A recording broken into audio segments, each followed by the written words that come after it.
What's up, everybody? Aaron and Austin Show. What episode are we now? 84 today. 84. And every time I see it now, I'm always just so surprised how many episodes we've done. It's pretty crazy, really. Yeah, we're ever closer to that 100 spot. So we got chef and restaurateur award-winning Jordan Rickard tonight from FioRito. Happy to have you, buddy. Before we get into too much there, I want to go through some sponsor stuff. This show is filmed on location at Slow Coast Studios. That's our studio here at the Hideout. And we are basically gearing up to shoot podcasts, shoot audio-visual kind of works is really what we're looking for. If your band needs an EPK, electronic press kit, that's at the heart of what I'm really trying to do, give people promotion. So hit me up for some of that, and let's get you scheduled in. And also, we got PK Pest Management for all your pest management needs. You can get with me or you can get with our Facebook page. Anything from termites to roaches to anything you need. We got great fly spray as well for restaurants. We got a little bit of everything. So it's getting cold outside. Bring them inside. Yeah, if you care about bugs, bring them inside. This time of year is definitely the mice and spider season. So if you have any of those issues, you can hit me up and we'll take care of it for you. So get with PK Pest Management, 316-305-7108. We got Sacred Leaf, one of our favorite sponsors. Those guys are just killer. I see them everywhere doing great stuff. Always down to help the community. Killer CBD store. They make all their own products really in-house from their own fields in Colorado. It's just a kick-ass operation. So go see Sacred Leaf if you have those needs. And we also got JEllis Kitchen, our newest sponsor. Shout out to Jesse and Brittany doing everything over there out of the Munchapotamus spot at Shamrock. They're there every Monday, turning Monday night into Taco Mondays. It's like Taco Tuesdays pregame kind of thing. And it's they got a great pineapple infused fried taco that they do over there. That's pretty badass. So get with everything JEllis Kitchen. And shout out to Wichita by EB. Always, we love you. And get with us on subscribers. We are at 578. We are so close. Yeah, we're 22 away from our goal to be at 600 by the end of the year. Invite all your people to love us. Yeah, please get over there to YouTube and subscribe. And if you want your band or any flyers or any upcoming events you got going on and you want to put them right here, get with us on that as well. And we'll hit that graphic and get on out of here. Right where? Right here. Right here.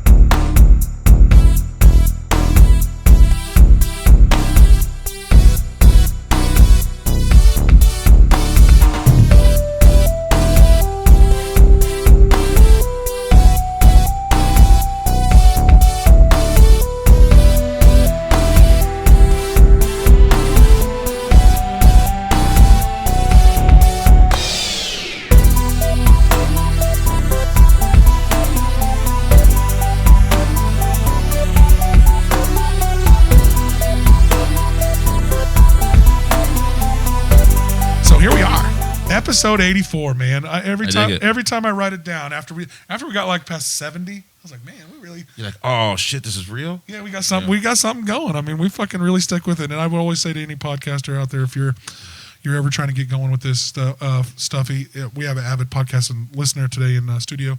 Man, you got to keep making them. You can't quit. Like you got to just keep giving content and keep pushing it out there. So. That's something you're in anything, man. Consistency really is going to make. Yeah, it is. I mean, because I think the statistics are crazy because there's like 7 million podcasts, but only like 100,000 of them produce content on a monthly basis or some shit. Really? Yeah. So a lot of them don't. Yeah, they're basically a bunch of them been stopped and started, and they never did. I thought our competition was like exponential, like just. Never. There is a ton of competition this week. There might not be any the next week. You never know. Podcasting people are fickle. They die and go consistency. off. Yeah, key. Consistency. That's it. So that's why we just keep sitting here every week. And then this week we're sitting here across from Jordan. So how's it going, Jordan? Oh, welcome to the show. Yeah, I've been listening to a bunch of episodes to try to get into the zone and didn't quite make episode 86, which is like a chef's dream, but yeah, still good for 84. I didn't even think about that. Damn, I'm not that good of a writer. Austin. It's just the happy to consult. It. yeah, definitely. Oh yeah, 86. 86. We're out. Oh man, that's always a night, when they're fucking 86 and shit. That's a good one. That's a good deal. Well, I guess if you sold out of it, you're happy. Yeah, 86 is special. That's what you want to hear. 86 is special. Is great. 86 is special. Yeah, that's what you want to hear. Yeah, that's a great. So, yeah, kind of introduce yourself to the whole entire our family, and then we'll kind of go from there. So. For the tens around the world. Yeah. All right.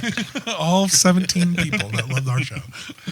Well, good to get in early. I'm a chef. So is my brother. We both grew up here, like East Wichita. Left after high school. He went to Illinois. I went to Michigan. Started cooking just to like pay the bills. And I had all these friends who were like getting degrees, then not getting jobs. And like I had a job that I liked, which is, seemed like a good thing. And I was like, well, as long as I keep liking the job, I'm just going to keep doing it. And then we both ended up in Denver. We're there for like 7-8 years. Worked in a mix of like fine dining, farm to table. I got really into whole animal butchery for a while. Oh wow! But then eventually, Denver's expensive. Like all of a sudden you're like living in a studio, not even in Denver. You're commuting to Denver. Yeah, you're living in Oakland or you're living in fucking Aurora. It's Westminster. Yeah. And you hear a gunshot and you're like, oh, that was a liquor store. Cool. Perfect. I know right where that was. And you can't afford to go to the mountains. You can't afford to eat out. But then all of a sudden, moved back to Wichita right before the pandemic, and it was like, oh, I can actually like see my family, have a little free time, travel. Like, there's so many like benefits to like. And you're bringing some of that culture here. Yeah, like farm to table. People here kind of don't understand that concept. Well, I don't know with our beef, even though we're surrounded by farms, because we got good beef in this state. Oh yeah, we got Creekstone, man. We got Dodge City and Garden City. We got some beef around. Right now. That's for real. Well, that's what was kind of cool about like coming back for holidays and stuff, because I was getting like Wichita and like snapshots. Yeah, instead of living here.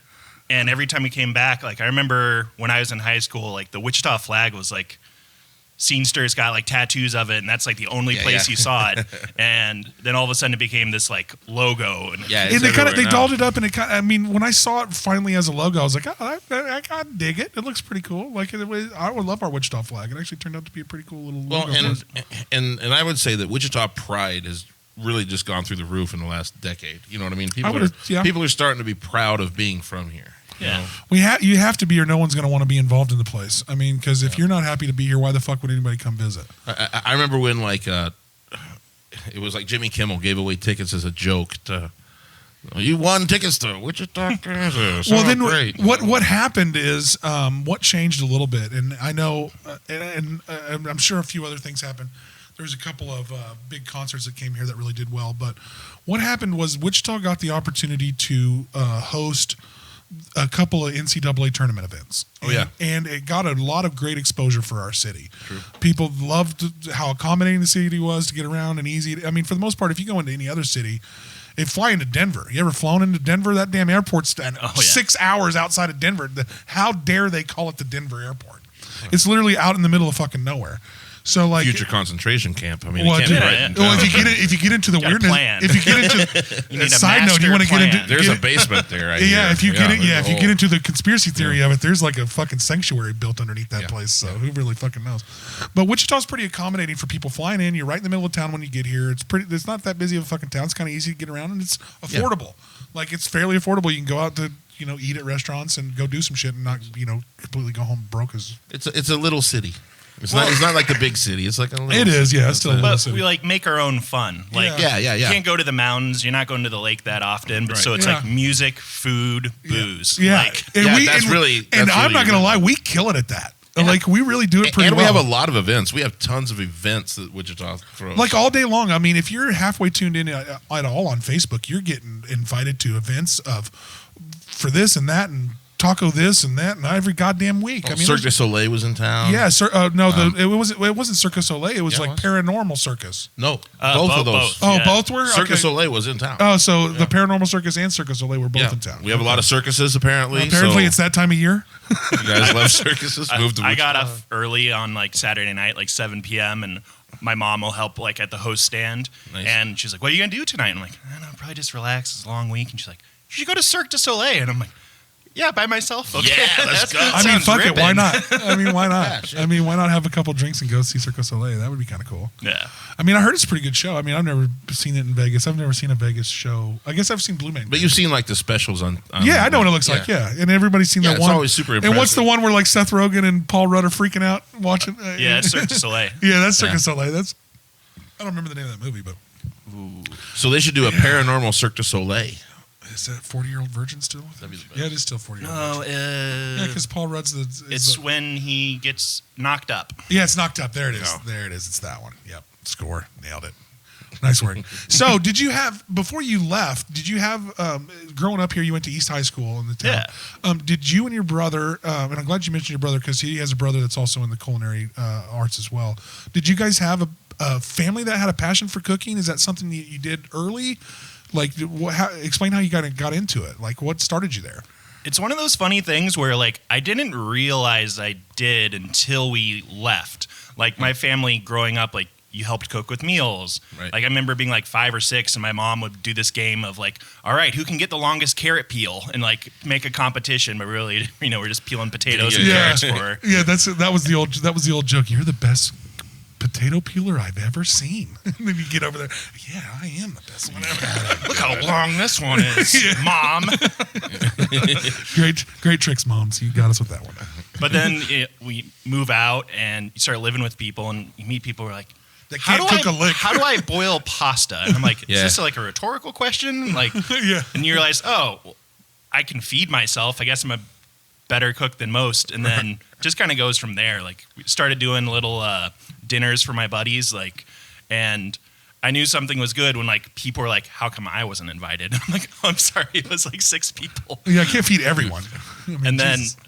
I fully knew I might not like restaurants. Like, I had that in my head. Like, I might like cooking at home and cooking in restaurants. Like, they're Different worlds. Yeah. They're similar, but they're very different. And I remember I went to my first interview, and I just knew interviews from, like, everything else. So I'm wearing, like, slacks, dress shoes, a dress shirt, and I'm talking to this chef who's sitting on an upside-down milk crate smoking a cigarette, and he's just kind of like, so you want to wash dishes? And I'm like, yes, sir. And he's like, you're going to need to get different shoes, man. And I'm like, okay, I got it. Yeah, it is kind of a gritty world. Every cook and sous chef and line cook that you meet, like, smokes cigarettes by, like, a freight train and drinks. You're like, how's your fucking palate even work? Oh my God, yeah. No, see, my last real job, I was the dietary manager at a like residential old folks kind of home, right? Mm-hmm. And that kind of cooking, oh my God, just take the soul right out of you. But, Well, yeah, when you're just cooking for like 400 people that don't really give a shit. well, no, that and you have like specialty diets. Now I have to puree 3 of these. Well, and people You know who what don't I mean? like salt. Well, there's people on medically no added salt. Mm-hmm. You know what I mean? So, what do you do there? You know what I mean? Yeah, that's tough for me at home to, like, get out of restaurant mode. Like, I'm trying to make myself, like, a reasonable dinner, but, like, a big chunk of my brain is like, well, we should butter this sauce out, and what if we did this? And, like, all of a sudden it's like a decadent, like, meal, and, like, I was trying to eat kind of healthy tonight, but it's hard to, like, shut that off. Yeah. So, how well do you do that? Do you try not to overcook everything you try to do at home instead of trying to make it top notch? Everything that's got to be tough. I'm one of For those. sure. I know a lot of, like, cooks, chefs who are like, when I'm at home, I'm done. I'm one of the crazy ones where, like, I get home and I, like, cook to relax. Well, it's a passion of yours. Yeah, well, and it's Yeah. also So you're not like it's one a of the- different tempo, like, You're not one of the mechanics that have shitty cars. You're one of the mechanics that has the nice cars. bingo. Oh yeah, there you go. You know what I mean? That's it. Yeah, I mean there's always like you see the guys that work on cars all day and they go home and they don't want to fuck with it and their cars are jalopy pieces of I shit. used to repair guitars and I couldn't touch the tone knob on my guitar; it would crackle. You know what I mean? really? Like, yeah, because I never fixed mine. Yeah. So you bailed and you kind of realized. So you went to Michigan first. Did you go to the University of Michigan or where did you go to college? I went to Kalamazoo College. Oh, really? That doesn't Yeah. even, it sounds like you're making it up. That is a fun No. word. It's in, I've been to Kalamazoo, Michigan, so I know that Yeah, it does yeah. exist. It is a real place. and it's like at least when I was there, it's like 1,100 students. So it's like you can walk 5 minutes and you're off campus. So what did you go there to study? What did you go there to study? Did you go there I to study studied food there? or- journalism and poetry. Nice. But, like, it's a really interesting transition of, like, when you try to get people to read your, like, poetry, or they're like, sure, yeah, soon. Yeah, trash. Let me take it with me. Yeah, let me take it with you. I'll get And- back to you yeah, yeah. in And 6 then you get weeks. into food, and you're like, hey, do you want to eat this? People are like, Yeah. yes. Yes, I do. Yeah, want to people, eat that. because Yeah. like you said, most people are out there starving, eating horrible, fucking shitty. Top well- ramen. Dude, I know adults can't cook for shit. Man, I do too. Well, just I don't know. The sheer amount of, like, takeout, especially post-pandemic, like, Oh yeah, delivery. It's taken over. Postmates, Uber Eats. Concierge services have taken over, man. I Shit. start those. I've probably started 50 orders and finished one, because then they get to the end where there's, like, delivery, taxes, and I'm like, wait, I'm trying to get like a chicken sandwich. How is this $28? Yeah. Well, right. And one thing that really has, like, I'll pay the services, and what has pissed me off though is I don't know whether it's either the apps trying to accommodate for them having to give refunds on a lot of shit that gets fucked up, or what it is. But like the sandwich shouldn't. If it's a $7 sandwich at your store, I should pay $7 for it on the app, and then I'll pay your service fees and delivery fees and shit. But the They sandwich up it on the menu. Yeah, they make the sandwich like $11. Like it's like $5 more. They up it on the menu. It's You're like right. go fuck yourself. I can drive down the street now. I don't care. If I'm drunk, I'm going. If it's costing me $3 just to order it before the fees. Yeah. Sorry, perfect timing. I was about to try to like borrow your pen and write cursing ? Yeah. Oh. And you were like, I was like, all right. Yeah. We can say Fucking whatever game on. Yeah, we can say whatever the fuck we want. This is our platform. Yeah. We're on the internet. Who cares? Yeah, until hundreds of people watch, then we might curb it. Nah, fuck them. Fuck you if you don't like our show. So that's how we get our fans right there. Right there, that works perfect. Just insult them. Well, it's the same as food. Like you got to make like. I always feel like you can either try to cook food that like everyone's gonna like, or you can do your thing and people are gonna like it or not. People are gonna gravitate, or they're gonna fucking go away. Well, yeah, and like sometimes like a little bit of the not is okay. Like if you aimed for a target audience of this and you hit the audience that like that certain type of food, and the people come in knowing they don't like that type of food, and then will bitch that they didn't like it. Perfect time for this. Did you guys see the Station 8 thing where James Carter popped on talking about, I ordered this brisket twice now, and there's so much grease and so much fat, blah, blah. And the guy's like, hey, dude, we have fatty brisket and we have lean brisket. You can specify when you get there, and we'll tell you which one. If you didn't understand that, fine. I will bring you brisket right now. I will drive it to you. And shout out to Station 8. Yeah, let's do it. Alex is the fucking man. Yeah, Alex is a friend of the show, so we love Alex. That very day, we were running behind. It's a Saturday night, and we texted him to see if he had any leftovers at the end of the day, and he had a whole brisket and like a pan of mac and cheese and a pan of baked beans. Alex, if you ever have that, the Aaron and Austin show, I'll gladly take that off your hands. You got to trade pasta for it. That's the trick. That's the trick. Okay. But I texted him and I was like, this brisket is 80% fat and sitting in a pool of grease. He was like, God damn it. Yes. That's great. That is great. But dude, that post went like fucking. Well, a little bit of that nuts. stir will help your restaurant, especially if you, as a person, if you take on that criticism and don't get trolled under the bus. He did it with grace, man. Yeah, that's why you do it. That's how you do it. You do it with grace, and you say, "Hey, I'm sorry you weren't, satisfied with this. How can I make this up?" Yeah, he offered to go above and beyond. First off, go fuck yourself, and then I'll make it right. I mean, because most of the times. It's through their own ignorance. Yeah, I popped on that post and I was like, the trash took itself out. Be happy. Yeah, I mean, it's good. And stuff happens. Like of course it does. Like the worst thing that I see is when people are like, hey, I didn't talk to a manager. I didn't let anyone know I don't like my food, even if it's just a preference thing. But I'm going to bitch. But my first move is to get on a public platform and try to tank their business. Right. Yeah, like sadistic shit. And see, that's a little weird. And I will try to explain this a little bit, because there is a lot of people that go out to eat that have severe social anxiety and will eat anything you give them and are not going to say shit about what it is, unless it's disgustingly undercooked and you can't eat it. But for the most part, there's people that will. But if you're going to go give a review, like, why try to torpedo the business? You can give a negative review without being a piece of shit. Yeah. You can be like, hey man, like, I went there, it wasn't that good. Like, the shit was undercooked and I didn't really like it this time. You can also email owners. Yeah, like, all day. Like we have, or you can just go the fuck on and not eat there anymore. Go somewhere else. Yeah, I mean that's my thing. Like, to my discredit, I'm super polite.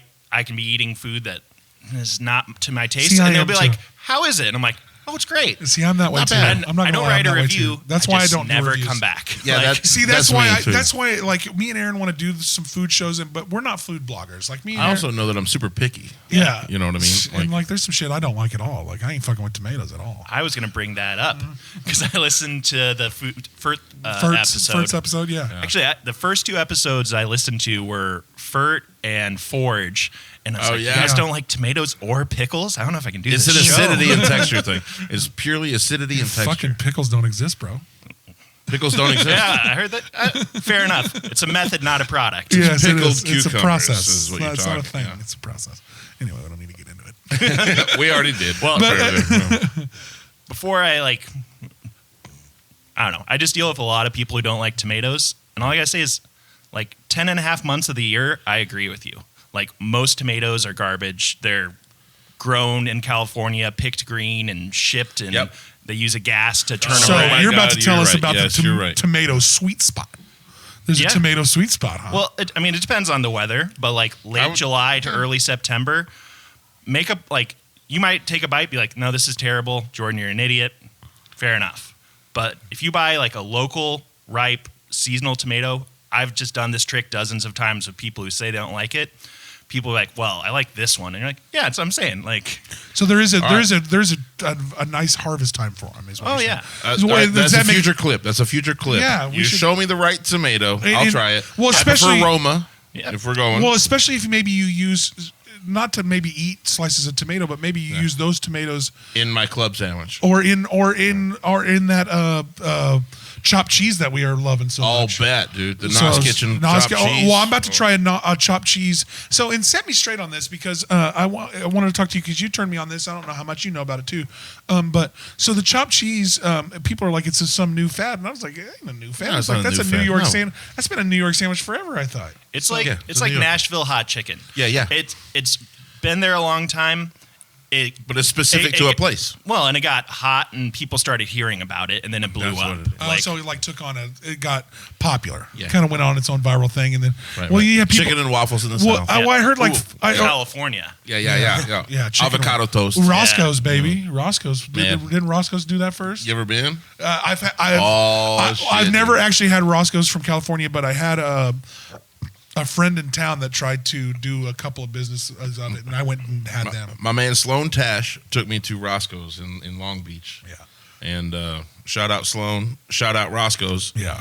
It has to be breaded appropriately. Mm-hmm. The breading on the chicken has to suit the waffle. Well, and that's how you tie that together. And then usually, for me, I like this like maple syrup with a hot sauce component.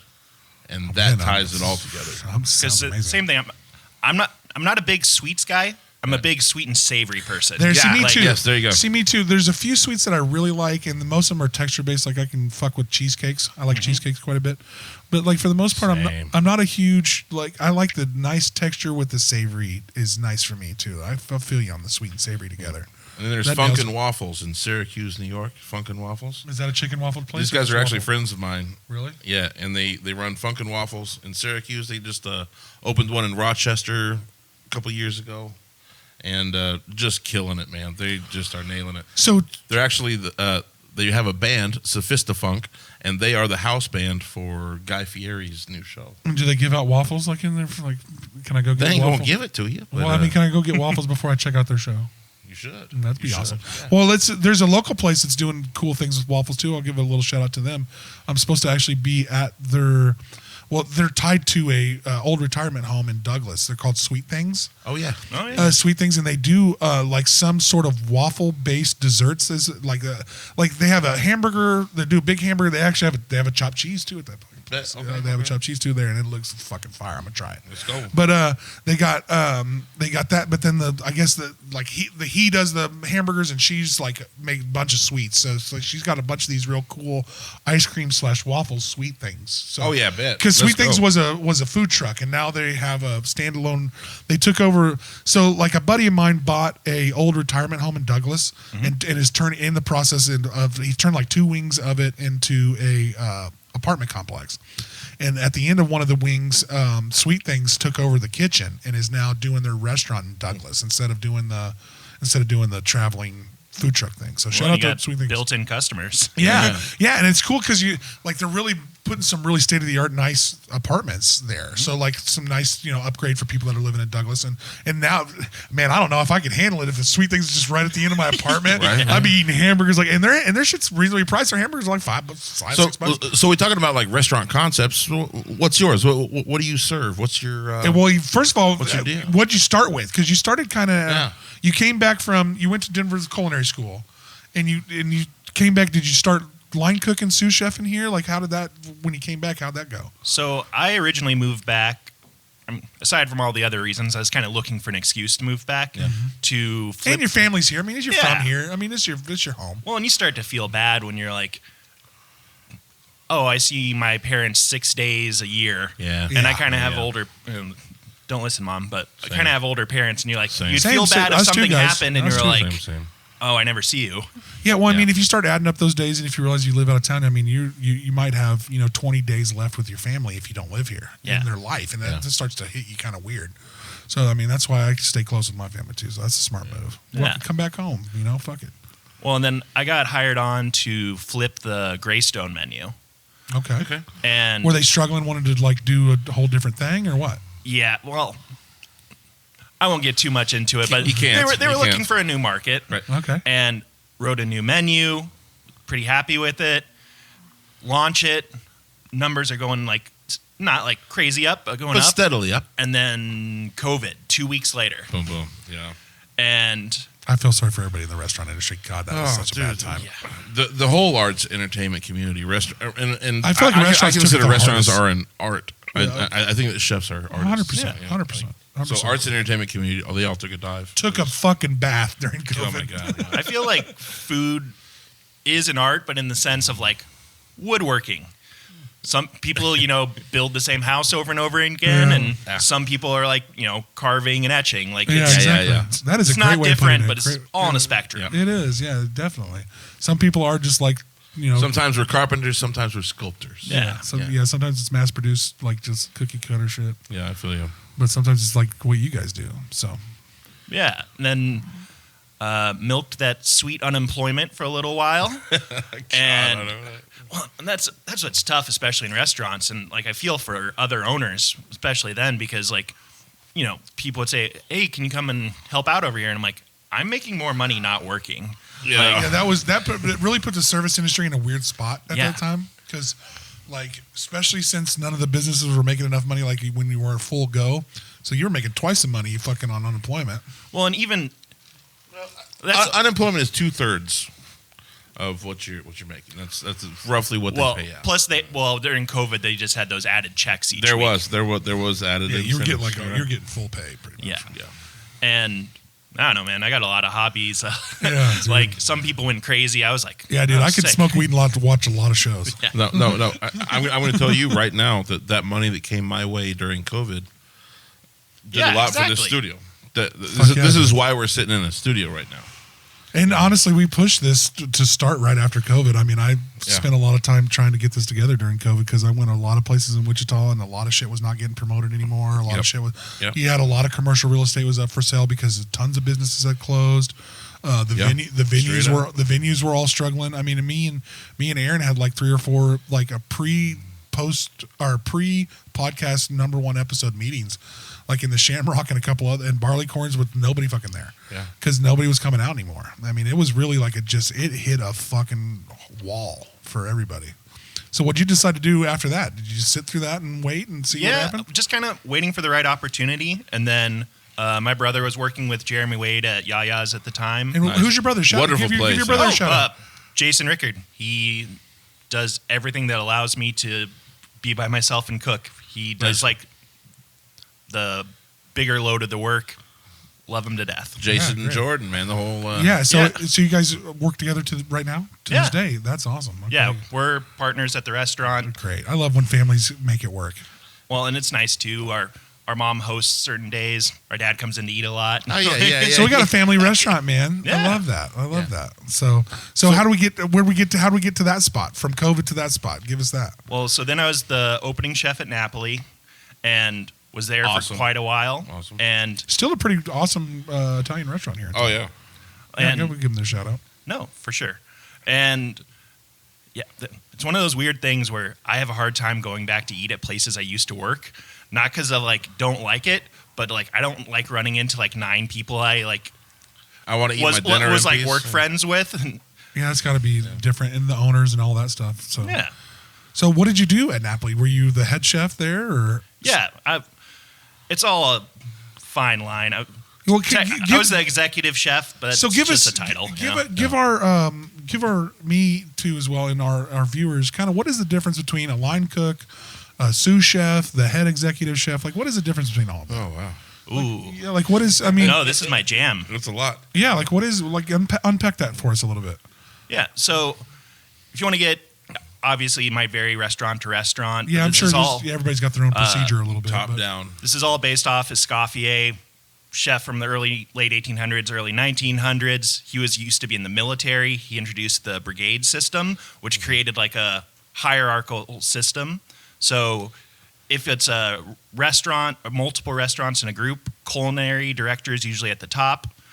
Someone in charge of that individual restaurant is the executive chef. Oftentimes, if it's a big enough restaurant, they'll have a chef de cuisine who's kind of more in charge of the day-to-day, less of the like bigger picture issues. So like prep work and all that's like getting and like buying and purchasing and stuff like that, or what? Yeah, and keeping an eye on the line and training and Okay. and then below Shit, that that's a lot to do. you get to line cook or you get to sous chefs, which is like assistant chef, and then line cooks who, at least the way that we do it at FioRito, everyone's like in charge of their own little station.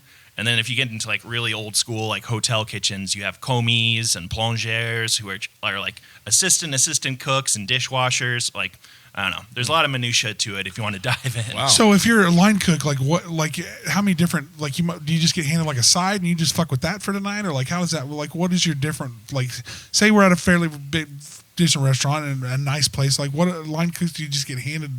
Here, just don't fuck this part up, or how's that? Isn't it like Hell's Kitchen? Like you're in charge of garnish. Yeah, bingo. You're in charge of veg. So, That's how I envisioned it, but I'm not sure if that's well. how it That's works. why we envision it that way, because these cooking shows. Well, because I love kinda make it that Gordon way. Ramsay. I'm not gonna lie. Same. Yeah, well, let's talk FioRito just because it's easy for me. Yeah. Well, that's your bag, isn't it? Well, in the big stations, the pasta station, we sell a lot of pasta. Nice. Usually that's like either my sous chef or like a big dog line cook. It's like a very tough somebody that you rely on. Somebody, exactly. an anchor of your restaurant. And someone who's like palate I trust. Yeah. Like Right. we cook everything to Is order. that trying to make sure that when you talk about palate as far as making the pasta al dente, like that the right That's part of boiling, it, but or what? salt levels, acidity levels, sugar levels, like almost all of our dishes aren't like, we don't have like a pan with a ladle of sauce and we're like, all right, here's the sauce. Like we make the sauce to order in the dish. Oh, nice. That's amazing. That's the way. So shout out to them for that. There's not a lot of restaurants doing that in town. You might be the only one. Well, and it's one of those things where there are, especially. So does that make it for longer wait times when you have to like make a sauce palette per sauce A lot of dish? these sauces are pretty quick, unless you're talking about like a bolognese or something like that. That's just gonna take you fucking and like hours. we just had a lamb bolognese on the menu for Yeah. forever, and I don't know, it kind of kills you to take off dishes that people like, but like But gotta you kill make it and you 86 when it's done. Yeah, well, Right? I mean, and that would be something we would make ahead of time. Like you you have can't be to. like, all right, here's your order, come back at 9. yeah. So how does that work when you have like a big special like that, and it's something that takes a lot of time? You got to just time that out, right? So we just make it earlier in the prep day, cool it down, but then there will be a pickup for like, so we'll have a container of the lamb bolognese, but then you start the pan with like oil, shallot, garlic, deglaze of white wine, add a little bit of red sauce just to thin it out, add the lamb bolognese. This man's a cook. Yeah. This man's a cook right here. Well, this is the simple stuff. Yeah, shit. Well, The simple stuff, doing it right, is the one shit that makes people really happy, though. Well, When you make a good sauce or you make a real good pasta perfect, like that's the little shit that people give a fuck about. well, in certain dishes too, like, I don't know, it's one of those things where I don't know, I've dealt with a lot of people saying like, oh, this isn't Italian food. This isn't the same as insert your favorite Italian restaurant Yeah, that's just whatever. doing, Yeah. like, I'm not saying it's bad, but like, they're just doing, lasagna, meatballs, like. I mean, we- Italian food's still not Is overly that complicated. Italian food? Well, Italian well, food's it's not overly American complicated. It's American Italian food. American Italian. Like there's American Chinese and there's American Well, Mexican. I even think Bingo. Italian You know what I mean? food's not overly complicated. It's just how good you make your fucking sauce. It always seems like. Straight up, like the most authentic Italian food I've ever had was so simple. It's like pasta water was a secret ingredient. Oh, yeah. You know what I mean? Like pasta water pulled it all together. So somehow. I've noticed one thing. I don't know if it came from Denver or just came from here. Like you started at Napoli, which is an Italian restaurant. You have FioRito, that's an Italian restaurant. Is that your main like passion? Is Italian food, or I'm sure you'd like a little bit of everything. You're like all of us, but how come I've seen that you've going down the Italian thing? What started you there? Well, I mean, one of the big things is I love Italian food. I love especially like regional specialties and like trying to nail like old school dishes. But me personally, I pull influences from lots of different places I've worked, lots of different cuisines, but like real Italian food isn't about authenticity so much as it is like seasonality and regionality. There you go. So like, yeah, shishito peppers are in season. It's a Japanese pepper. You're telling me that if they had them in Italy, that people wouldn't be throwing them in their food? Well, Like, of course they yeah, would. yeah. Of course they would. Of course. But it seems like your restaurant is geared around comfort food. Yeah. Well, Yeah.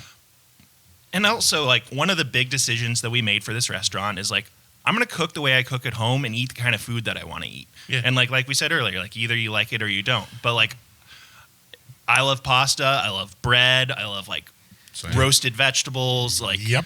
I like chicken thighs and lamb and like. Same. See, pasta is the biggest one for me when I'm trying to diet to not do anymore because it's like you can't have pasta. I'm like, well, fuck this diet. And have you tried that? have you tried that like the alternatives like quinoa pasta? Well, and I've tried the one with you can make spaghetti out of spaghetti squash.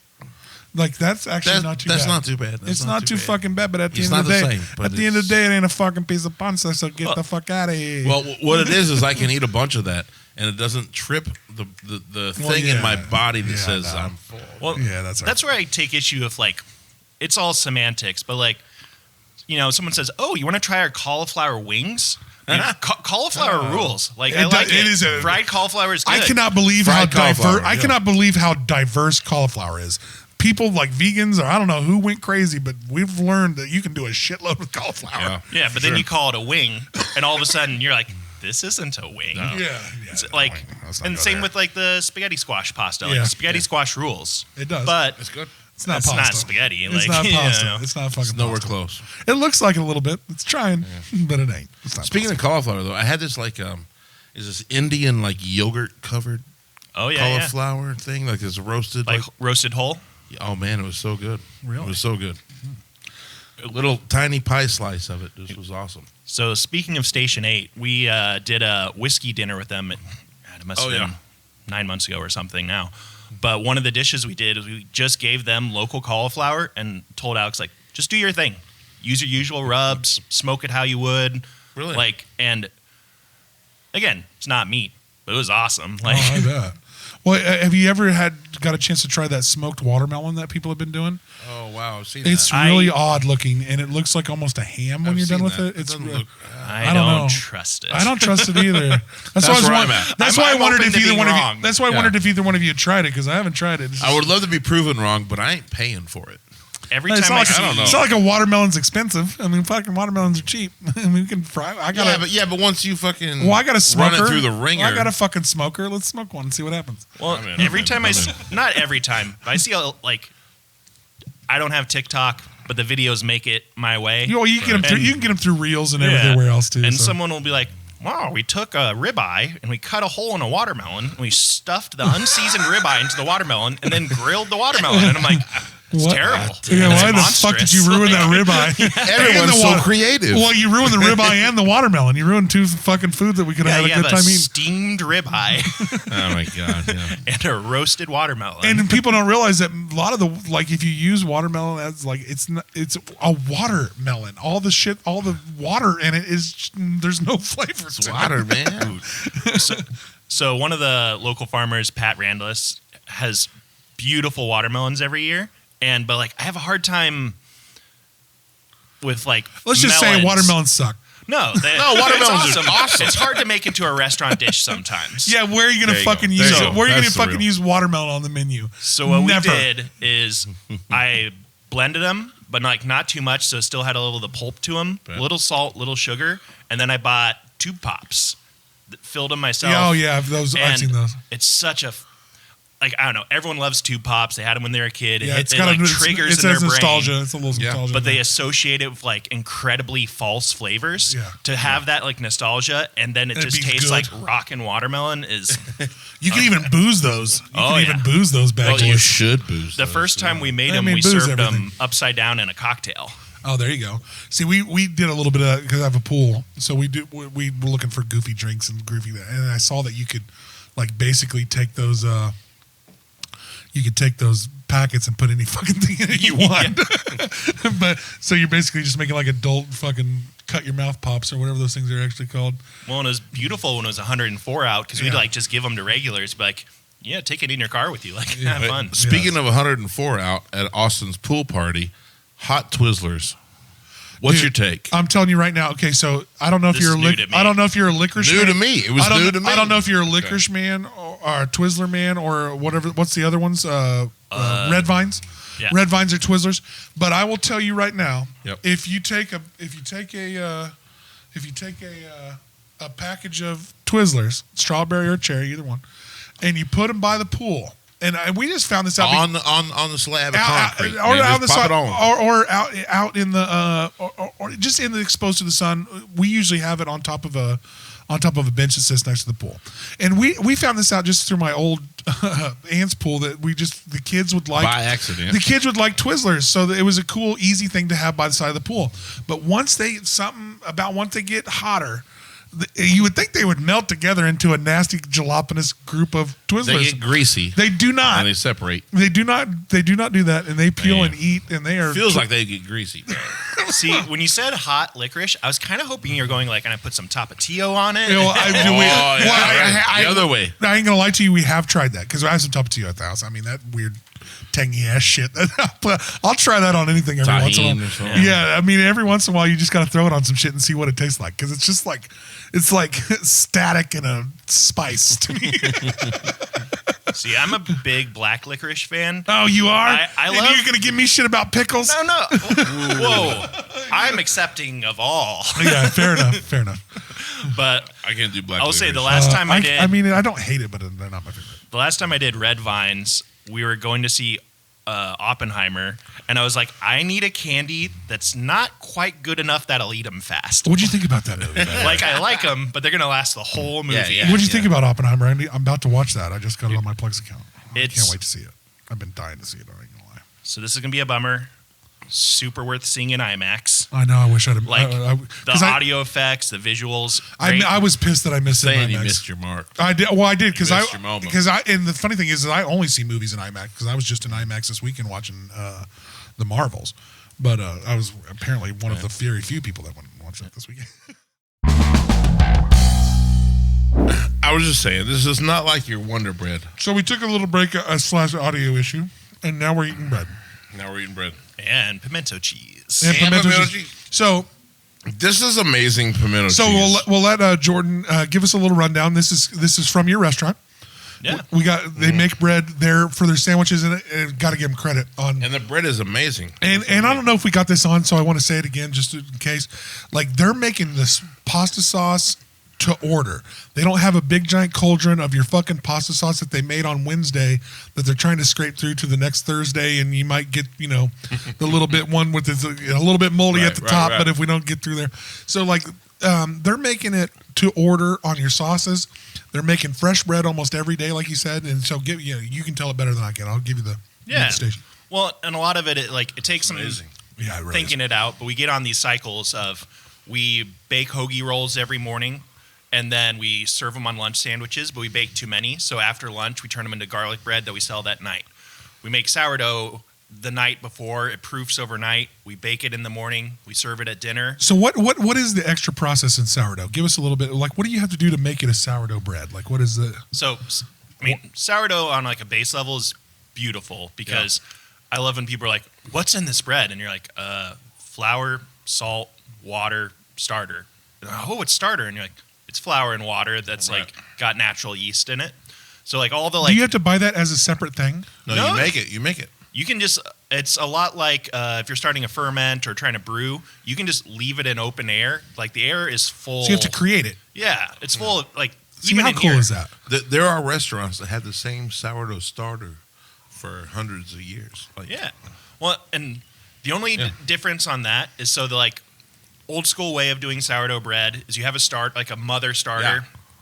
And you take a little bit off each day and you feed it a little bit each day. So you're like growing this bacteria, basically. Right. Yeah, But then you exactly. get these intensely like sour breads, which like have their place. But what we basically do is the same thing, except we use 90% of it each day. and add 90% back. So we're using a lot of fresh ingredients every time, so it's not the same old. Well, Is this your sourdough? yeah. Well, and I think This is incredible. It really this is. is really amazing. like really good. take a little bite and let me like walk you through it for just 10 seconds. I'm in. Of like instead of it being super sour like a lot of commercial sourdoughs, which is You gotta do it dry, which too. is You gotta usually make it. additives. Yeah. It has like a nuttiness and like a light sweetness to it, and then just kind of like finishes sour because it's a fresh starter almost every day. Like the same strain, but 90% of it is like fresh flour and water. Oh. So you still get the same ferment, but it has like, I think it makes it more crushable. Like instead of it being super intense, you're like, yeah, I could Oh, it's just amazing. eat slice Yeah. after slice of this. It's just got a great texture and everything. And a really good feel. So how did you get into that process? Is that a process you were taught, or is that? Yeah. So I mean, it's nice like mixture of streams of like my brother got super into making bread during COVID, and I had run bread programs before, and then my kitchen manager Aaron, who makes all of our bread and all of our pasta, had this like info dump when he opened because he had never really made bread before. Of like my brother's telling him everything he's learned, and I'm telling him everything I've learned, and he panicked like a motherfucker for like 3 weeks. Right. But now, as you would hope for anyone you're teaching something, he does it way more than me, so he's better at making bread than I am. Well, yeah. Like, Eventually, you learn people the processes, but if they're plugging and cranking away on that every day, like they fucking know that shit. yeah, like if you teach someone how to play guitar, but you're just like managing the studio the whole time. Yeah, the guy that's like practicing every day, you want him to be better than you. Yeah, like, no shit. Of course. That's what I'm Of selling. course. That's what we're selling here. Exactly. You let people do their fucking thing, especially if you can trust them. Yeah. Like you give after a few processes. Trust becomes everything. Yeah. Well, after a few processes, they prove it. Then it's like fucking run with it, baby. Well, and then also the pimento cheese. Like we always have That's incredible. We have an option of pick 3 or pick 5 dips. Yeah. So like right now it's pimento cheese, green garlic ricotta, beet hummus, stracciatella cheese, and charred eggplant dip. And like they all kind of work together, and you can kind of mix and match bites. And like, I know that's just how I like to eat. Like What's your favorite of course, dip? of What's course. your favorite dip? the pimento. That's That's why. That's why I figured you brought it. With a special mention Really to good. beet Really good. hummus of like. We use the beets, and then it's like horseradish, dill, I caraway. do love a good. like, I love a good hummus. I mean, they really. yeah, and just bright purple looks great on the plate. Like, Well, and hummus is like, especially with a good bread, like it fits perfect for a dip. Like, Well- I like those pretzel chips too. If you guys ever get a chance to Oh, use yeah. pretzel Oh, chips yeah. on the hummus, well, that's the thing. Like hummus and pita, classic, awesome. But if you look at like the structure of the bread, those holes are meant to be filled with dip. Like you yeah, can fuck really. yeah. Like we're big boys. Like Yeah. you want to secretly be like, I'm gonna take this third. Yeah, for sure. You can get it, and you can spill it all over your clothes like John did when he got his. But I love a good bread with a good dip. I mean, I'm all in. Oh, that's real bread. And then I don't know. It's always been good, but we've really been nailing our focaccia lately. Yeah. Like, and we serve it. Focaccia, what is that? Explain that. Thin So bread. it's a quicker bread, has some like yeast to it. It gets like doused in olive oil, so it gets like a really spongy, chewy interior, but like a really crispy outside. Okay. And then we serve a slice of that with all of our lunch pastas, because it's a great like.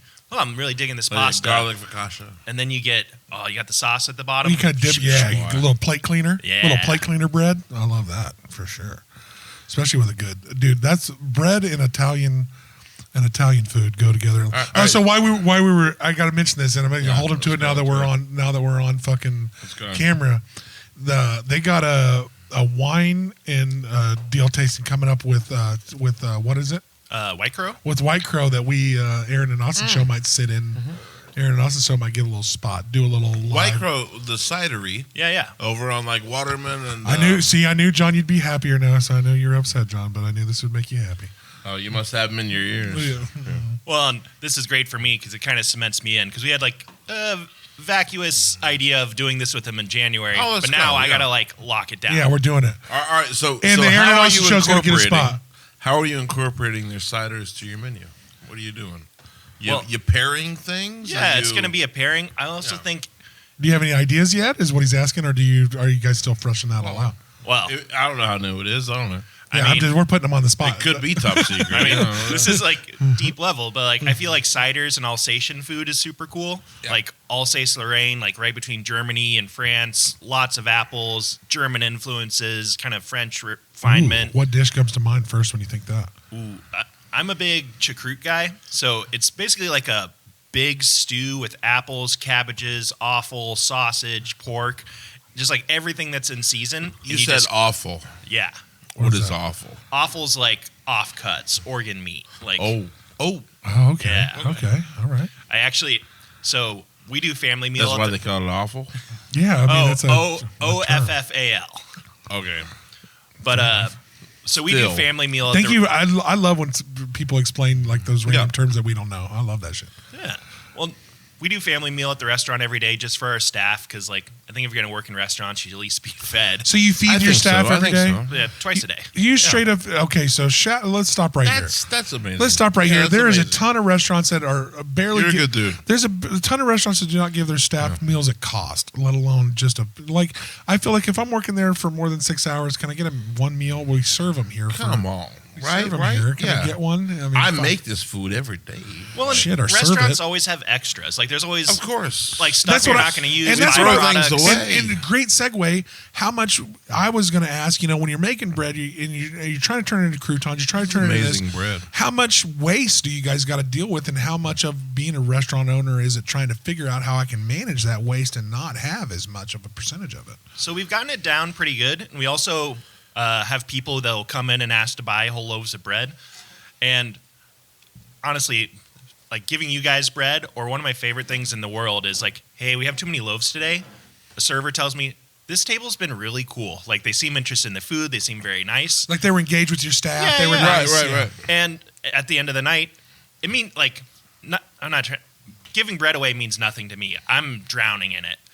But like, well, it does. It means a lot. It means a lot to us. Exactly, yeah, and it really does. feels great amazing. to be like, it's great hey, bread. this thing that like. Well, let's say it different. For Jordan, for Jordan, giving away bread is like giving away a piece of his family. It means the world to him to give it away. Or you could, I'm sure either you could play some music that like I could never fucking do, never touch. Not me. Well, and I can eat bread though. Yeah. And this guy's a musician. And for you, it means nothing. Not nothing, but like you know, just flick it away. But for me, I'm like, I would do it for this free. Is awesome. Like, yeah. I feel you. I mean, that makes sense. They have waste. They have bread to give away. But I mean, to me, giving something like that you made from your restaurant and put time into, whether it was going to end up wherever it was going to end up in 2 days, that still means a lot to a lot of people. It makes sense. I get that. And I will also say to our fans and anybody that sits at a restaurant, shit gets you some places being a nice patron of a fucking place and being engaged with and being interested in the time it takes. Now, if you're at fucking Applebee's, who gives a shit how the fucking margarita was made? But like if we're at a restaurant that's especially a small business, like when you're engaged with them, and a lot of times the owners are there, the head chef and all those people have a lot of vested interests. So act like you fucking are really enjoying it. So I want to talk about the award you just got. Oh yeah, we haven't even got into that. Yeah. You won the award, man. You got not a Wichita award, so he got a Kansas award. He got it's called it's Kansas Restaurant and Hospitality Chef of the Year award. Is that so? Yeah. That's a pretty big fucking deal. It's a huge deal. Yeah. Yeah, and I told everybody this, but can we get a thunderous applause entered in right here? I'm not great at taking compliments, so that week afterwards was a lot of like, thank you. Like I know you had to take a lot of awkward pictures and a lot of shit. I'm the same way. I'm like, oh, thank you. I feel, but whatever. I've been doing this, but well, and it was an interesting thing too because we had just done a collaborative wine dinner with Josh Rathbun, who's the chef at Lottie. He was the other nominee for the award, and I don't know. It's just great when you know good people and like. Well, you're in a good circle. Yeah, well, you're in a good circle of friends. Well, and in Wichita, I don't feel like we're competitive with other people that are doing interesting things because the real not enemy, but like your goal is to get people to be involved, engaged, interested, pay a little more for food, go to a show, and So if I can support people who might be like, quote, like competitors, but they're doing something like cool and fun and delicious. Yes. By all means, like we send people to Station 8 all the time. A rising tide here floats all boats. It is Bingo. That's what happens. It is really, and I knew he was going to say that because it's our motto around here. I say it all the It's time. a rising tide raises all boats. But the first and foremost is if we have good experience at restaurants, you're playing to the same crowd. I can't eat at the same restaurant every fucking day. So if you're promoting other restaurants, you're promoting them to the people that eat at your restaurants. Right. So if someone's going to go to Right. say George's or your restaurant, how do you say it again? It's FioRito.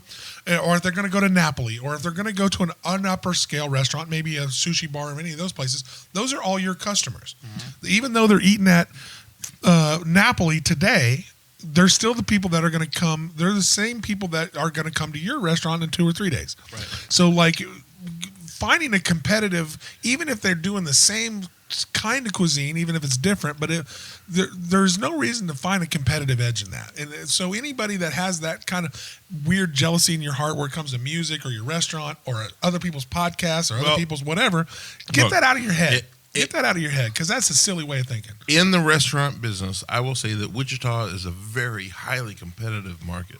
We are a test kitchen for a lot of places.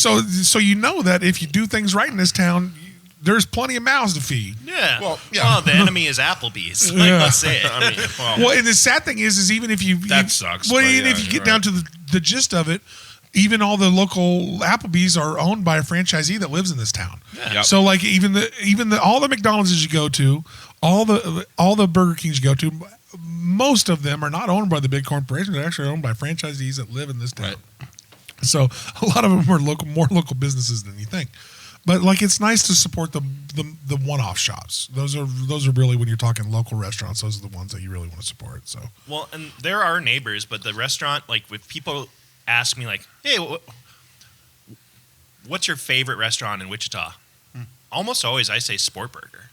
Because I love that. Dude, they for are that bomb, price dude. point. Dude, have you been to Sport Burger? I know you like Buster's, but Sports Burger. And I will say, my cousin Chris, until Bomber, ran the Bomber Burger. Was that your cousin that ran that place? I haven't been to Buster's, so there might be better burgers, but.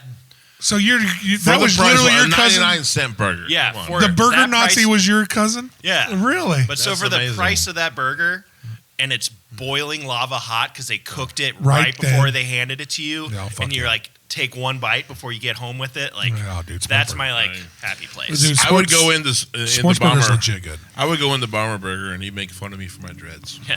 He'd make fun of you for everything. Straight up, I was not his people. What was his name? So Chris. So rest in peace to Chris.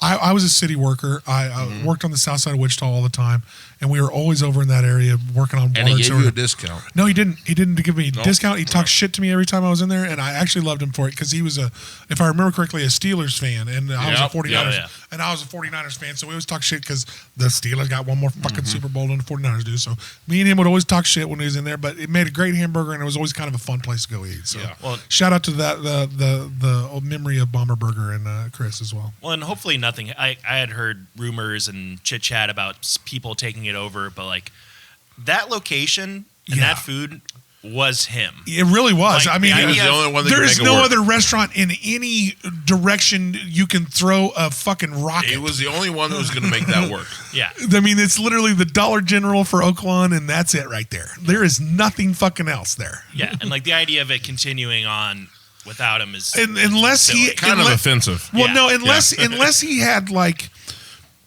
set something up with somebody to continue it. Yeah, or someone who worked there. Yes, or, but like just some random buy, he can't do it. Like you can't open nothing in that restaurant. Just bulldoze a fucking building. What else you can do with it? Because there's literally, it wasn't even a really conducive place to have a restaurant in. No, it was out of the way. It was literally on the side of the road at 47th and Clifton. I know exactly where that motherfucker was. I ate there so many goddamn times. But I love little hole in the wall places like that just pop up just because of him. I mean, it literally was just there because of him. Yeah, he was the guy. Yeah, it was his joint. That's cool. So how do we find what you guys are doing? You guys got specials. I saw some biscuits and gravy with some very orange gravy. Oh yeah. Yeah. So like, Orange gravy. man, it looked good. I'm not okay. gonna lie, it looked good. Of all the food, Didn't look like all I the food see. that we do, like I get it. We're at a higher price point for a lot of things. So Our what's a brunch- higher price point? What's the average entree at your place? $20? More than 20? Yeah, like $20 to $25. I will say, like their big pastas, you can Okay. easily share them between 2 or 3 people, depending. Like, Well, not me. I like share. no. I Let's share say shit. I'll share shit. we're big boys. If we got like 5 dips in bread, a salad, and 2 pastas, and maybe a dessert, I think we're good. Yeah. And then maybe it's $100 check between the 3 of us. That ain't Yeah. shit. I mean, But come on.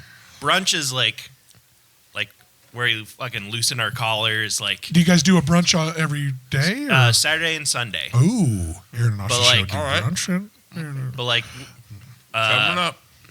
fried chicken thigh tossed in Calabrian honey on a house-made biscuit with avocado mousse, a sunny egg, and shallots on top of it. Holy shit. Like I'm making the food I want to eat here. Oh wow. Okay. So what's our brunch? Is a brunch an all you can eat brunch type thing? No, or- it's a la carte, but Oh, which okay. actually, while I have a forum, I feel, all right. Here we go. I Here we feel go. like there's a Wichita. Like I'm sure it's other places. I've mostly heard in Wichita. There's this like conception that like brunch is a buffet, I know, right? For sure. and it can be, but it's But not not always. exclusively. No, not always. Like we get people who's like, I thought this was brunch, and you're like, yeah, we serve breakfast and lunch dishes, and they're like, but That's there's what no brunch buffet, is, yeah. and you're like, yeah, no buffet. Sorry. like, you which- don't get to eat this for hours. and I forget, did you guys both grow up in Wichita? I feel like Wichita used to Well, have. he grew up in Winfield. I grew up in Wichita. I feel like Wichita used to have a ton of buffets, and now it's just like I don't know the math on it. I just think it has to not. No, be, your math like, is correct. It went cost from effective anymore. It went to 900 of them, and COVID killed a ton of them too. Yep. Yeah. Yep. But I'm not going to lie to you. Me and my friend, shout out to Tony Vu, put 7 or 8 of the Asian crab leg / crawdad places out of business because we would go there and just sit there for Oh hours. yeah, you can't do that anymore. Yeah, like you used to be able to go sit at almost any Asian restaurant, any Asian buffet in town, and there would be crab legs on their buffet, and you could eat crab legs until eat snow crab until your head blew up. See, I did it wrong. I was trying to run hometown buffet out of chocolate milk. Well, dude, I ain't gonna lie to you. You Yeah, just boy. you just toast on another thing. I live right down the street from Hometown Buffet that was on Central and Ridge Road right there. Right. I live right down the street. I went to Northwest High School, and Hometown Buffet was one of the buffets I wish I would come back because the breakfast buffet was the shit. But what I you ate there a bunch. their milk was so cold and good. yeah, Like I am in like a big That was right. glass. yeah, like- and they had like this, like the weirdest delivery system too. Is like this giant like doorknob Yeah. thing that you Yeah. pushed. Through a straw. Yeah, You're- well, it was a you're big bag 8, of milk. You don't know what calories are yet. Yeah. Seriously. Well, and I ain't gonna lie to you. Growing up, if they tricked me on one, I've never been a soda drinker. I don't like coffee or caffeine, so I don't put a ton of fucking calories in that way. But they got me with milk, boy, because I still Yeah. love milk. I still think it's good. Yeah. And some people look at milk like it's the craziest shit ever. This is amazing. All right, before we wrap this up, there's one question I wanted to get to. So, how do you, when you're getting an award like this, do you know that you're nominated for it? Like, how does it come about? Yeah. Like, so you do know they, that you're nominated. so you know that you're getting ready for it. So, do you have to go to like a ceremony and all that good stuff? Yeah, it was out at the casino. Again, while I have a forum, the high school Pro Start programs did the food for the event. Great program, support it as much as you can. What is that program? Give them a shout out. Ooh, it's in Wichita high schools. It's like a class, but also a like a competitive event. And these kids go to like not kitchens, like banquet halls, and they have an hour to make 3 dishes Nice. while being observed by judges who are Wow. judging how clean they are. Oh, okay. And they have 1 hour without power What? or to make 3 plates that are then judged. Holy shit. So no blenders. They're cooking on camp stoves. Oh, okay. Like it's Wow. impressive Can stuff. you grill? Can you use grills? If you have a portable gas grill. Yeah, gas Nice. grill. So are you limited by the equipment that you bring? You can bring some Yeah. equipment. Actually, I'm not with sure can on I, that note. Can I show up with a fucking Traeger and like blow this competition? Bring up with my food truck. I got a food truck over here. I got a fucking Traeger, baby. Well, there's no hoods. Oh well. Like There you imagine, go. but like I judged last year, and not all, but a lot of the dishes if someone had said, "Hey, this is from X restaurant in town," I'd been like, "Oh, nice! Like this is a good plate, like a great plate of food." So that's cool. awesome. So support that. And before we kick off one more time, there was one more thing that I wanted to touch on. I can't remember if it was before the break or after. You said that you would go intern at other restaurants. How do you get into that? Like you would go just there for a few days and kind of learn their processes, or like how does that go about? And do you still do that as a restaurant owner now, or is that something you did as you coming up, or like explain that process a little bit? Because that would be like, especially if you go to like a restaurant that's really got their shit going or doing something new or something. That sounds like a really cool process. And, I wonder if all owners are doing that. So the term is staging, which is spelled the same as like staging. Weird. Okay. But it's not, I won't say all, but like most restaurants are willing to take free labor and teach people something. Like we have an intern right now. 2 of the ProStar teachers have come and interned with us just to like learn stuff, and we're happy to teach them and get some extra hands for a week. But like, I went to Husk in Nashville and just worked for like 2 days, or I worked at Qua in San Francisco, which sadly closed, but was like a 2 Michelin star restaurant. But I worked there for 3 months for free, but it's like To learn your craft. but it's like invaluable experience. yeah, okay. Yeah, so that's awesome. So I hope there's a lot of people taking advantage of that, because that just fucking really seems like a cool thing that the industry offers. Like, I mean, come learn, especially if you're trying to get into a new type of like, here's a new menu I'm trying to do. Let's go to a place that's fucking killing that menu and learn for a couple weeks, and then you can like integrate it into your menu. That sounds fucking cool as fuck. So it's FioRito? Yeah, so it's actually my sister-in-law's maiden name, which she had to give up to marry my brother, so we kind of repurposed it for the name of the restaurant. Nice. There you go. Nice. So pronounce it in FioRito. FioRito. Restaurante. Yeah. And we're at Douglas and Hillside in the old Two Brothers barbecue spot, right there in front of Dylan's. So Yeah. And we got a wine dinner coming up next month, December 12th, and we're gonna currently thinking of just doing like upscale takes on like Christmas classics. Yeah. And I don't know, we have a lot of fun at the wine dinners, but also come in for brunch, come for dinner. So they got brunches on Saturday and Sundays, and they're not I just want to buffets. go check out Do your have, daily. You guys have daily. you guys have any kind of daily specials, or any specials that we need to come in during the week, or what is there? So we go big on the weekends. Like last weekend, we essentially made like a checkerboard of raviolis that were interchanging crab and then brown butter, butternut squash. You guys are upscale. Yeah. Dude, they're fucking ingredients of the upscale, shit. but dirty. Like, because Dude, then we give put me some crab fucking raviolis right Bro, now. That sounds amazing. I'm so in. Yeah. then pork belly, local mushrooms, and sweet chili on top. I want to go there. I want to go there like on a random Tuesday. Okay, What am I expecting?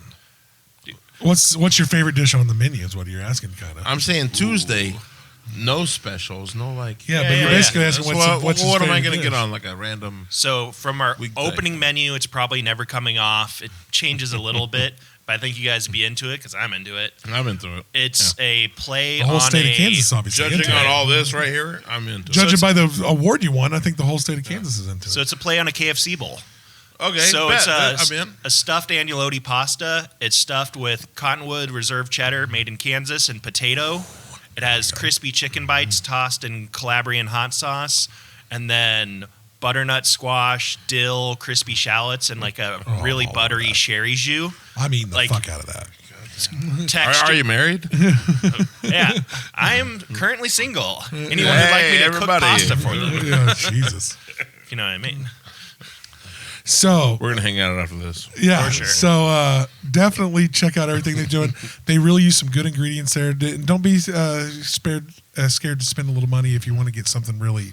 Guys, I mean, I'm telling you right now that Fucking McDonald's costs you $15. Dude, I spend $20 everywhere I So, fucking yeah. go anyway. Let's And same thing. up it I'm up spending a little $20 bit, at Taco Prano. I can spend $20 there. Let's pop it up a couple more bucks and have a quality meal. And if you think our dinner's expensive, you can get a like half sandwich and soup or a half sandwich and salad for like $12 to $14 at lunch. Oh my God. Brunch is about the same price. Like we have ways to get you in the door. They have some menu items that are you're going to be able to afford.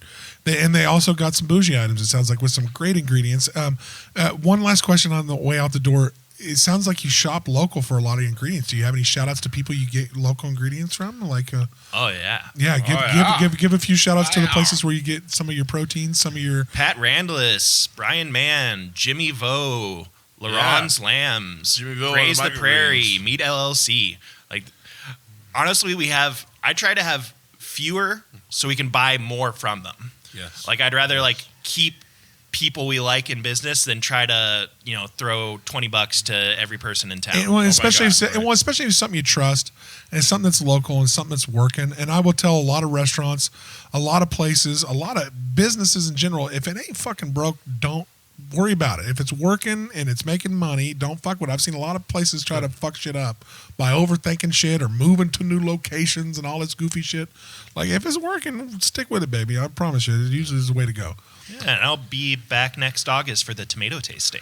So he side knows of pickles. So he knows when the I'm out, dude. Yeah. I'm so out. So I feel like we make like a salsa with those tomatoes during the bad season, and then we make a salsa during the good season. If Jordan says to try this tomato, I will try it. I will too. I will try tomato sandwich on this bread with just like a fresh butter, a little bit of cheese, salt and pepper. It's all right. If you make it, I'll try it. If you make it, I'll try it. I'll try it. And we'll tell you what we got. Just a little bit of what we got in the works. We got a kitchen that me and Aaron are working on trying to build right We're trying to do that. And so we're going to try to do like cooking shows with local restaurants like such as yourself, where they come in and do a little this, do a little that, or just come in here, kind of do what the Forge did. We have a lot of options. You say, hey, here's some bread. Yeah, you can even come in and a lot of people don't know there's a comedian, Jim Gaffigan, that does a bread show. Like he makes bread. Like what? he is like super into making bread, so he has a bread show. But like that kind of stuff. Even if you kind of want to come in and like show us the process of how you guys do your sourdough and stuff like that. Yeah. So we're gonna try to, after the first of the year, get this kitchen together and do a couple extra shows a month that are just food based only. So we're gonna do our normal 4 days, 4 shows a month, but do 6 shows, and 2 of them are gonna feature a pop-up or a restaurant or a chef, or just come in and shoot the shit with us, 30-minute show, maybe throw something together, and nothing, no big giant entrees, ain't like we're trying to feed the world, but just kind of show off those skills and get to know the owners and restaurateurs a little bit. I think that helps with promotion for restaurants a ton. Yeah, I'm all about it, and we got to get my brother Jason in next time. 100%. He's also a great chef. 100%. I'd love to watch you guys fucking yell at each other in the kitchen. So brothers. So I can only imagine. look out for that. We're gonna do that soon. Let's when we get that together, as we wrap today, we'll get Jordan and Jason in there together. So Jordan, man, it's been great to see you. Thanks for coming out. For sure. And everybody, make sure you check out his restaurant over there at Douglas and Hillside. Award-winning Kansas Chef of the Year. So FioRito. The Aaron Austin Show is brought to you by Wichita by EB,